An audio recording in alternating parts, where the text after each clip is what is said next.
والصلاة والسلام على رسول الله. السلام عليكم ورحمة الله وبركاته.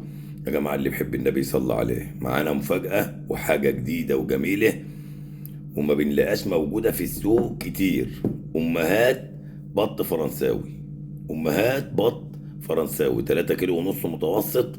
والأمهات بتبقى لذيذة في الأكل وسعرها جميل ما شاء الله. ومعانا كمان دكور بط مسكوفي، امهات برضو، وموجود كمية كويسة للتجار بتوع البط. وطبعا البط الامهات مميز ومعروف، وان شاء الله سعرهم كويس. وربنا يراضي الكل وربنا يراضي الجميع وربنا يلم كل واحد على ماله ويفتح للناس ابواب الرزق وابواب الخير.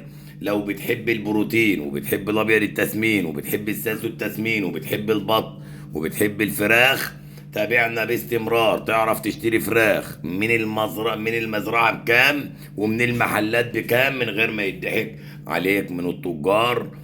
وفي الوقت الحالي الابيض التسمين زي ما احنا عارفين النهارده ب65 يتباع للمستهلكين ب70 جنيه، يتباع للمستهلكين ب70 جنيه. وعندنا البط الفرنساوي ب55، والبط المولر ب60. وعندنا البط رخيص وجميل للتجار الابطال. وداخلين على العيد، وده بط العيد يا جماعه. كل سنه وانتم طيبين. وتابعوا معانا الاسعار على صفحة بورصة المنصورة للدواجن، والأخبار على صفحة رئيس جمهورية الفراخ على اليوتيوب باستمرار. وما ننساش اللايك الجميل. وكل سنة وانتم بخير، وربنا يوسع علينا وعليكم ويفتح لنا ويفتح لكم أبواب الرزق وأبواب الخير.